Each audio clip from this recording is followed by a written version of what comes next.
नमस्कार प्रिय दर्शकों, आप देख रहे हैं ज्योतिष मंत्रा। प्रिय दर्शकों, माँ आदिशक्ति, महाकाली, भैरव जी और हनुमान जी इस कलिकाल में सर्वाधिक वर्चस्व रखते हैं। इनकी आराधना, पूजा, मंत्र जाप शीघ्र फलीभूत होते हैं, शीघ्र सफल होते हैं। और आज जिस मंत्र की मैं चर्चा करने जा रहा हूँ वह जगत जननी महामाया माँ काली का मंत्र है। माँ आदिशक्ति का यह साबर मंत्र हर प्रकार से घर परिवार की सुरक्षा करता है, रक्षा मंत्र के रूप में, और साथ ही साथ घर में अन्न धन की कमी को दूर कर बरकत बनाता है, लक्ष्मी का आगमन होता है। इस मंत्र की महिमा अत्यंत अपार है। साबर मंत्र है इसलिए विधान भी बहुत अधिक नहीं है। और एक बात अक्सर मैं बताता हूँ कि महाकाली का रूप भले ही मन में भय उत्पन्न करता हो, परंतु महामाई पूर्ण ममतामयी और उनका हृदय विशाल है, भक्तों पर पूर्ण कृपा करती है, उनके नेत्रों से अमृत बरसता है। इसमें संशय लेश मात्र भी नहीं है। जरूरत है पूर्ण श्रद्धा और विश्वास की। आज मेरे एक यजमान मिले और उन्होंने बताया उनकी नानी ने क्रिश्चियन धर्म अपना लिया है, और तर्क क्या दिया कि महाकाली उनकी कुलदेवी है और उनका ऐसा रूप है, यदि वो सामने आ गई तो हम तो डर से ही मर जाएंगे। धर्म के प्रति कितनी अज्ञानता है और कितना हास्यास्पद है ये इस प्रकार के तर्क देना। प्रिय दर्शकों, महाकाली का ये रूप दुष्टों के संहार के लिए धारण किया गया था, रक्त बीज के रक्त का पान करने के लिए धारण किया गया था, चंडमुंड के विनाश के लिए धारण किया गया था। सदा सर्वदा के लिए महाकाली का स्वरूप इस प्रकार का नहीं है। महाकाली के परम भक्त स्वामी रामकृष्ण परमहंस ने उनसे साक्षात किया तो क्या उनकी मृत्यु हो गई थी? वो तो माँ को इस तरह से बैठ करके प्यार करते थे, इस तरह से बातें करते थे कि जैसे बच्चा अपनी माँ से बात करता है। यदि भाव जैसे हैं उसी तरह से देवता हमें प्राप्त होते हैं कि जाकी रही भावना जैसी, प्रभु मूरत देखे तिन तैसी। चलिए बात करते हैं आज के साधना विधान की। साधना विधान के लिए बहुत अधिक सामग्री की आवश्यकता नहीं है, सामान्य पूजन सामग्री है। कुछ एक सामग्री अलग है, उसकी चर्चा भी इसमें कर दूंगा। प्रथम जो सामग्री की आवश्यकता है वो आपकी स्क्रीन पर है, आप उसे देख सकते हैं, नोट कर सकते हैं। सामान्य पूजन सामग्री है। इस साधना के लिए तिल तेल या घी का दीपक आप ले सकते हैं। सरसों के तेल का दीपक चल सकता है, परंतु बात यहां पर सुरक्षा के साथ साथ लक्ष्मी की है, इसलिए सरसों का तेल ना लेकर के घी का या तिल तेल का इस्तेमाल करिएगा। अनार का एक फल प्रथम दिन आपको रखना है, क्योंकि एक ही दिन की साधना है, उसके बाद विधान अलग है। लाल रंग के पुष्प, लाल रंग का ही आसन हो जो ऊन या कम्बल का हो, और लाल रंग के ही वस्त्र पहनकर यदि साधना करें तो उत्तम होगा, अन्यथा किसी भी प्रकार के साफ स्वच्छ वस्त्र पहन करके साधना कर सकते हैं। महाकाली का एक सौम्य चित्र हो, पहले से ही घर में है वो भी ले सकते हैं, अथवा नया लेकर के आ सकते हैं, या फिर महाकाली का एक यंत्र ले आइए, दुर्गा जी का चित्र है उसे रख लीजिए और उसके समक्ष महाकाली का यंत्र स्थापित कर लीजिए। और माला की बात करूं तो रुद्राक्ष की या हकीक की माला इस साधना के लिए सर्वोत्तम होगी। काले या लाल हकीक की माला से जप करें तो, परंतु रुद्राक्ष की माला सर्व कार्य सिद्धि हेतु प्रयोग की जाती है। जो भी माला ले वो प्राण प्रतिष्ठित ले। यंत्र के लिए भी मैं बताता हूं, यंत्र और माला हमेशा प्राण प्रतिष्ठित होनी चाहिए। एक नारियल और उसके ऊपर लगाने के लिए 1.25 मीटर लाल या काले रंग का कपड़ा, मौली, चावल, जलपात्र, पान का पत्ता, थोड़ा सा कपूर, एक सुपारी, एक कमलगट्टा, लौंग, इलायची, पतासे और एक नींबू। ये पूर्ण सामग्री है। नींबू प्रतिदिन नहीं चाहिएगा। साधना का विधान की चर्चा करते हैं और उसके बाद बात करते हैं कि नींबू की आवश्यकता कब होगी। सबसे पहले बात करें कि किस दिन से इस साधना का आरंभ करना है। किसी भी शुभ योग सिद्ध मुहूर्त में इस साधना को आप आरंभ कर सकते हैं। यदि आप चाहें तो शनिवार, शुक्रवार, सोमवार, बुधवार, पूर्णिमा, अमावस इन तिथियों में भी आरंभ कर सकते हैं। अष्टमी और चतुर्दशी तिथि में भी आरंभ कर सकते हैं। यदि इन वार के साथ इन तिथियों का भी मेल हो जाए तो सर्वोत्तम रहेगा।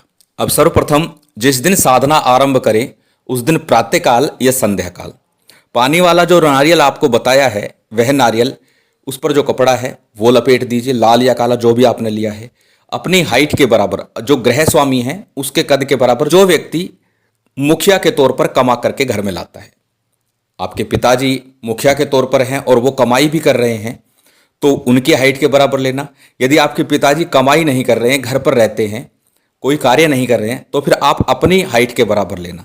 इसी प्रकार से जो घर का मुखिया हो और जो कमाता हो उसकी हाइट के बराबर, क्योंकि यहाँ लक्ष्मी प्रयोग भी करना है, उसकी हाइट के बराबर धागा लेना है, 7 गांठ उसमें लगानी है, महाकाली का नाम स्मरण करते हुए, साथ ही साथ अपनी कामना बोलते हुए कि हमारे घर में आर्थिक तंगी और परेशानी है, तो मैं ये मंत्र जप करने जा रहा हूँ और आपसे इजाज़त लेनी है, आपकी कृपा प्राप्त हो जाए, यही कामना है। इस प्रकार का भाव रखते हुए वह 7 गांठ आपको लगानी है।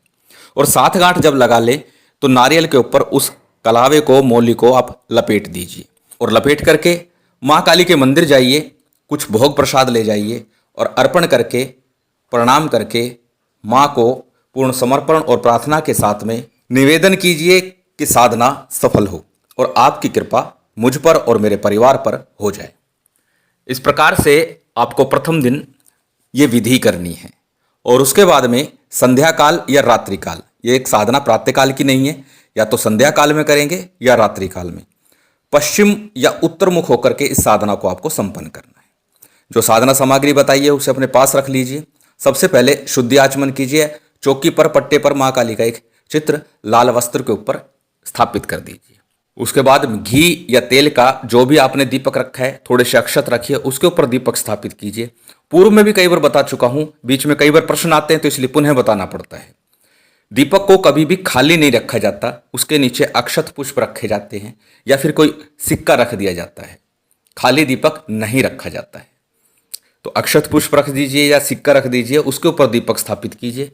दीपक प्रज्वलित करने के बाद में सबसे पहले आपको संकल्प लेना है। संकल्प में अपना नाम, अपना गोत्र, उस दिन का तिथिवार, नक्षत्र बोलना है, साथ ही अपनी कामना बोलनी है कि हमारे घर में, परिवार में आर्थिक रूप से तंगी है और किसी ना किसी प्रकार की नेगेटिविटी जो भी आपको महसूस होती है, जो बीमारी है, उनके लिए जो भी आपको लगता है उस चीज़ के लिए प्रार्थना करते हुए संकल्प में आपको बोलना है कि ये सारी चीज़ें दूर हो और लक्ष्मी का आगमन हो। इस प्रकार की प्रार्थना संकल्प में बोल करके, संकल्प का जो जल है, अक्षत पुष्प है, जो आपको संकल्प के समय दाहिने हाथ में रखने होते हैं, उन्हें किसी थाली प्लेट में छोड़ दीजिए या फिर गणेश जी पर अर्पण कर दीजिए। इतना सब हमेशा बताता हूँ, प्रत्येक साधना में, पूजा में ये कार्य होता ही है।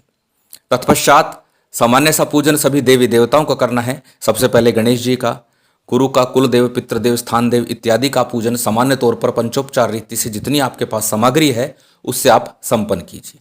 नैवेद्य के रूप में कोई भी भोग प्रसाद आप रख सकते हैं, चाहे तो मिश्री भी रख सकते हैं या फिर कोई भी मिष्ठान रख सकते हैं।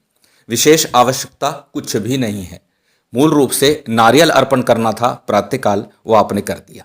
इसके बाद प्रतिदिन आपको जो भोग देना है वो आप जैसा चाहें वैसा दें। सभी देवी देवताओं के पूजन के बाद में शंकर जी का, महाकाली का और भैरव जी का भी पंचोपचार रीति से आपको पूजन संपन्न करना है। ये पूजन विधि लगभग सामान्य हर पूजा में बताता हूं और होती भी है। सभी का पूजन जब संपन्न हो जाए उसके बाद में एक माला गणेश मंत्र की और एक माला गुरु मंत्र की जप करनी है। यदि गुरु नहीं है, गुरु धारण नहीं किया है, गुरु मंत्र आपके पास नहीं है, तो भगवान शिव के पंचाक्षरी मंत्र का जप कर सकते हैं या फिर हमारे गुरुदेव द्वारा दिए गए सार्वभौमिक गुरु मंत्र का जप कर सकते हैं, जो कई बार बता चुका हूं, ओम परम तत्वाय नारायणाय गुरुभ्यो नमः। इस मंत्र का भी जप कर सकते हैं। और उसके बाद में आज का जो मंत्र है, इस मंत्र का आपको 11 माला का जप करना है। 11 माला का जप आपको प्रथम दिन करना है। प्रथम दिन ही सभी का पूजन विधान करना है।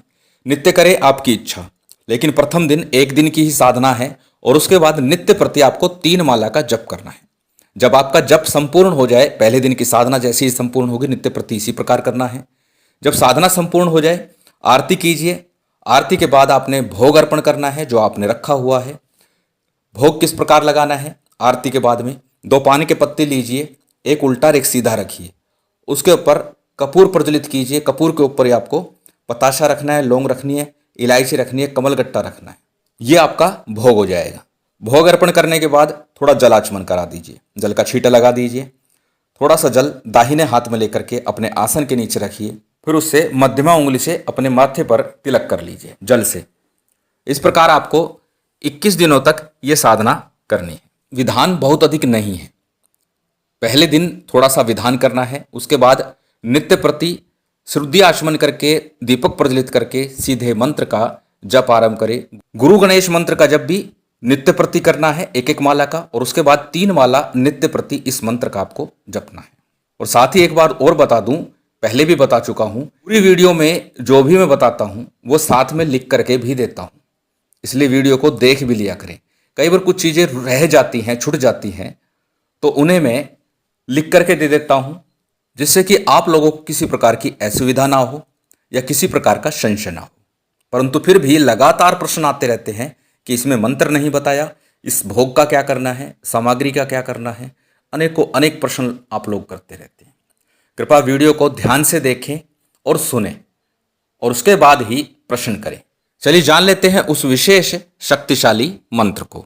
मंत्र आपकी स्क्रीन पर है, आप इसे नोट कर सकते हैं, देख सकते हैं या फिर इसका स्क्रीनशॉट ले सकते हैं। मंत्र को एक बार मैं बोल करके बता देता हूं। मंत्र इस प्रकार है। काली काली महाकाली रोम रोम की कर रखवाली, काटे कंटक भरे भंडार, माई आसन सिंह सवार। हो जावे अनुभव माई का, जो न होए ऐसा तो, महादेव का त्रिशूल भोथर होवे, जटा में आग लगे। छोटा सा मंत्र है, बड़ी सरलता से याद कर लीजिएगा। और जैसा कई बार प्रश्न करते हैं कि लय नहीं बन रही, तो इस मंत्र की लय भी बन रही है। अच्छे से लय लगा करके याद कर लीजिए और उसके बाद ही इसका जप कीजिए। श्रद्धा भाव से महाकाली के श्री चरणों में ध्यान लगा करके यदि आप जप करते हैं तो निश्चित ही आपकी कामना पूर्ण होगी। प्रिय दर्शकों, इसके साथ ही एक प्रयोग और करना है। हर शनिवार 21 दिनों में 3 शनिवार आएंगे। शनिवार के शनिवार आपको प्रयोग क्या करना है, एक नींबू पूरे घर में से निकालना है और मुख्य द्वार पर आकर के काट देना है। काटने के बाद में उसके दोनों भाग पर सिंदूर आपने लगाना है, जो देवी को चढ़ता है वही सिंदूर, और ले जाकर के किसी सुनसान स्थान, पीपल के वृक्ष या फिर चौराहे पर डाल देना है। साथ में जल का कोई पात्र ले जाना, चाहे तो प्लास्टिक की बोतल में पानी डाल के ले जाना, और जब नींबू डालेंगे तो उसके चारों तरफ पानी डाल करके आना। इस मंत्र के साथ ये प्रयोग भी अनिवार्य है। 21 दिन की साधना में 3 बार शनिवार आ जाएगा। तीनों ही शनिवार इस प्रयोग को आपको करना है। घर से नेगेटिव एनर्जी, किसी प्रकार की तंत्र बाधा, वो सारी नष्ट होगी। रक्षा मंत्र के रूप में परिवार की रक्षा भी होगी और साथ ही साथ लक्ष्मी का, धन का आगमन भी होगा। महामाई के श्री चरणों में पूर्ण श्रद्धा विश्वास रखते हुए इस मंत्र का जप करें, प्रयोग करें, निश्चित ही लाभ होगा। महामाई की विशेष कृपा आप सभी को प्राप्त हो, यही कामना है। और उम्मीद करता हूं आज की ये जानकारी, ये वीडियो आपको अच्छी लगी होगी। यदि अच्छी लगी हो तो कृपया लाइक कीजिएगा, शेयर कीजिएगा। यदि चैनल पर नए हैं तो सब्सक्राइब कर बेल आइकन बटन दबा दीजिएगा। जय माता दी, जय श्री राम।